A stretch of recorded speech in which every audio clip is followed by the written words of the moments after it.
Back to the animalistic. The monster that lies within each of us.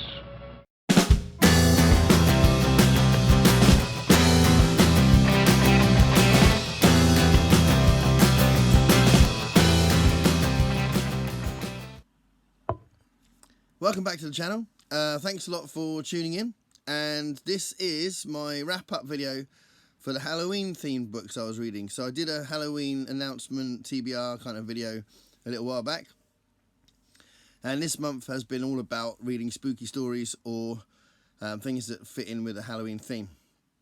I've had an interesting adventure with it. I didn't get to all of the books, and I'm kind of off now because I feel like if I did another one it would be a bit of a rush. And I definitely want to read other things after Halloween. So I'm going to be talking about 3 novels and a short story. So I finished the month today, actually, with a really cool short story. A very short story, actually. But it's a very good story. But I'm going to start off by talking about the 3 novels. So, right at the beginning of the month, so straight after the TBR video, I thought I was going to start with Head Full of Ghosts. Head Full of Ghosts. I thought I was going to go with that, Paul Tremblay's Head Full of Ghosts. I decided not to because Ollie from Criminoli got in touch with me and said, do you want anybody to read Cujo? So I said yes. It was on my list to read at some point because I'm going through another batch of Stephen King books that will hopefully lead to another Stephen King video after my first one that I did about 18 months ago. So I was going to read that one, so I thought, well, I'll read it now. Cool. Nice idea. And that's what I did. So my first book for my Halloween selection is Cujo. So Cujo is quite an early Stephen King book. So this was released 1982. So this came out in 1982, so it's one of his early ones. I think it's like his 5th or 6th novel or something. And you can already tell there's lots of Stephen Kingisms in there, and he spends a fair amount of the book creating the characterization, the relationships between the characters, and that is really important because it sets up what happens in the second half of the book, and without it, the second half of the book wouldn't have worked as well. So by the time you've got Cujo rampaging across the town, you've got, well, actually he's not really rampaging across town. The end is actually all set in one place, a very small location, and it's very effective, but actually he's just rampaging about a little area. But once he starts doing that, it becomes very important what the backstory of a good 6 or 7 characters are for the resolution of the story to happen. And I thought that was really clever. And once Cujo gets sick and starts getting rabid, then it really heats up, and it is genuinely quite shocking. It's thrilling because you're worried about 2 characters in particular. I'm trying not to spoil anything because I do think it's definitely worth reading.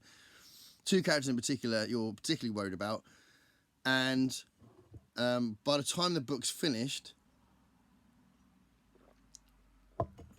I thought it had a really shocking ending. When there's this particular thing that happens right at the end, I had to stop and go, wow, okay, he went there. And it's not shocking in a offensive way. It's shocking in a way that you just don't expect books to do that. And it was very well written, because when it does happen, the characters are clearly going to be affected by it, and the characters react as you would expect them to react. So yeah, one of his best ones, I think, actually, and definitely one that will be included in my next Stephen King recommended books video, which I want to do in the spring at some point. But yeah, really good, a fantastic ending, and like I said, very shocking. I don't really get the I'd love people to tell me specifically which books they didn't like the ending of. If you're a Stephen King reader, tell me which books you didn't like the ending of, because it hardly ever happens to me. I usually like his endings, and yet he's got this reputation of having bad endings. I don't know, I don't see it very often. So that's Cujo. Then, another reference to another booktuber, I was very lucky that I got a voucher from Pax Panic when Pax did a giveaway when she got to, I think it was 400 subscribers. And and I thought, well, what I'd do, in respect for the gift and how generous she was, I would look at her videos and choose something that she's reviewed. And then there'll be a little bit of a connection there as well. So I chose CJ Tudor's The Burning Girls. So I thought this would fit a horror-themed Halloween video. And I'm really glad I read it. I really liked it. But it wasn't very horrific. So, spoiler warning, don't read this if you want to read something nasty and horrible and horrific. This is more of a mystery novel. So, it's not a detective mystery novel. It's more about a priest looking into the past, the history of the town, the history of the church, and how her daughter and her prospective boyfriend and a couple of other people that are already in the town kind of interact with each other, and how that plays into the plot of what happened at the church hundreds of years ago. And it's sort of drip fed, so you start off and you're wondering where it's going to lead. About halfway through, you know where it's leading, and you just want to know more about it. You want to know how it ends, because it's very well written. And there's a couple of twists in it. The first twist I thought was brilliant, and it really took me by surprise. I was like, well, that's awesome. So I was looking forward to see how that played out in the last, I don't know, 30 pages or so once the twist happened. But then in the last 10 pages or so, there's another twist that I thought was a little bit too much. I thought, not sure that one works. So hopefully it's not a spoiler to tell you there are twists. Is that a spoiler? But yeah, I thought it was really good. Definitely recommend it. And I am probably going to read more by CJ Tudor, because I had a look and they've written quite a few books. They tend to be lots of mystery novels. So if I'd have done my research, I might have realised that it's not necessarily going to be that horrific. It is violent. There are some bits of it that are horrific, but it's not the main focus of the book. So I think it's a stretch to call it a horror book. It's more of a thriller, really. But I guess also you don't really know where it's going to lead. So if you don't know whether or not it's horror or not, maybe that's a nice part of the surprise. See, I'm just spoiling this like something chronic, aren't I? One of the interesting things about this, which I spoke to Pax about, I think it's very English in its writing. So she's clearly, it is a she, isn't it? She's clearly she is a British author. And there's loads of British language in it. There's loads of British slang in it. There's loads of the way the sort of the banter between the characters, and how sort of short and clipped the sort of insults or the off comments or the flippant comments. It's a very English way of interacting, and I really enjoyed that. I love that. You don't get that very often, and it could be maybe that I read a lot of American authors, I don't know, but you don't get that a lot, because I suppose maybe some of the English authors I read were written a long time ago as well. So it's nice that it's got a modern feel to it. It's a very modern feel to it, and there's lots of moments where it felt very real to me. And probably if you know a lot about English culture and you've watched English films, and especially like with not posh English films, but the ones that are more ordinary people, you'd be used to the language and the manner that people were interacting. So I do think that's quite a nice element to the book, and I am definitely intrigued to read more.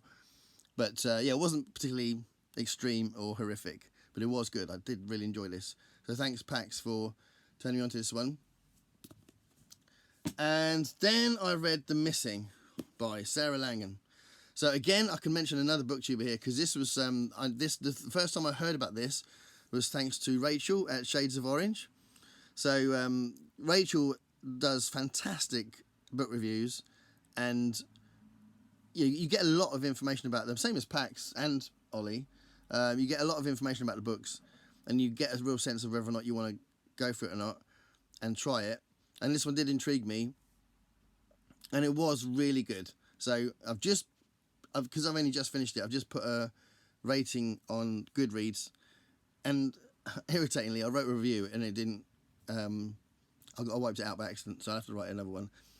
It was slightly different to what I expected, and I think that's because it built up in a way that I wasn't expecting. I thought it was going to be a bit of a short, sharp shock. So, like, you know, the horrific stuff I thought was going to happen sooner. It's not a bad thing, though, because clearly, well, not clearly, but she may be influenced by Stephen King and some of those writers that have that get to know the characters first before something happens kind of development, that kind of structure, which works really well, obviously, because you usually care more.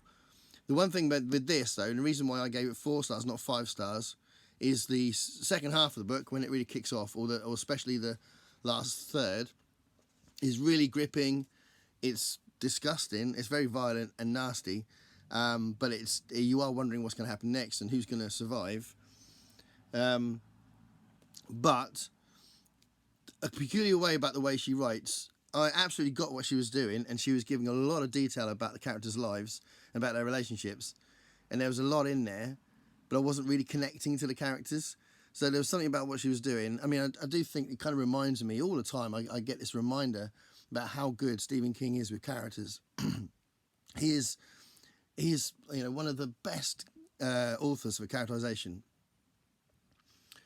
And Sarah Langan was ticking all the boxes and doing all the right things to build characters, but just some of the choices she made about what they were like and how they spoke and what their attitude were to other characters just probably distanced me a bit, or it might have been the way she wrote it. I'm not really sure, to be fair, but there was something about it that made it absolutely right, and it would definitely connect to a lot of people. And I've never heard anyone say this about this book when they've reviewed it, but for me, I was much more detached, and I didn't care as much about the characters until it got really serious at the end. But I mean, the relationship in here, the relationship between the main character and her daughter is fantastic. It's absolutely brilliantly drawn. You know, it doesn't have to be because there's violence going on that you relate to the characters. So I do think it's an interesting issue for me that it didn't really work from that point of view. But in most of the other ways, it did work. I thought it was really gripping, and the ending especially was really good. It's kind of, it would be a spoiler, I suppose, to tell you what the ending reminded me of. But it was a good ending, and it was a dramatic ending, and a beautifully written kind of last paragraph kind of thing. So yeah, very short chapters in a lot of these. But this one and that one, and possibly Cujo, had very short chapters, which I think is always quite nice. You end up reading more, I think, with short chapters, because you think, oh, I'll read another chapter. Oh, I'll read another chapter. Oh, I might be able to squeeze this one in. And you don't kind of preempt the idea that you've got to stop halfway through the chapter, which I think can happen with long chapters. So that was The Missing. So I thought I'd finish off that series of books for this Halloween video with another story from Richard Lehman. So I bought this book. Sorry, I didn't buy it. I got this book out of the library. This is a library copy, clearly.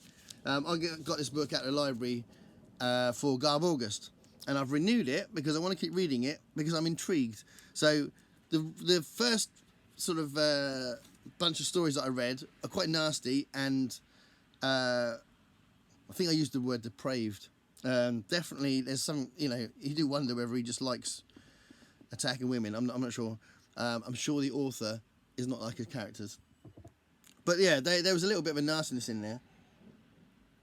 And I thought, especially as The Burning Girls wasn't particularly horrific, it might be nice to finish with a story that was particularly nasty and horrific. And actually what I did was I chose a story called Oscar's Audition, and I really liked it, but it wasn't it wasn't horrific at all. It wasn't even a horror thing. It was Oscar's Audition. I'll tell you what it is, because I would recommend you read it, because I thought it was really good. It took me, I don't know, about 10 minutes to read it. It was really good. So it's very short. It's a bit of a kind of a Tales of the Unexpected, kind of twisty kind of story. And it's just, I'll tell you how it's set up, and then you can read it to see how it ends, because it is a really good ending. And basically, it starts off with a guy interfering with a fight in a street, because there's this sort of skinny guy being beaten up by 3 other guys.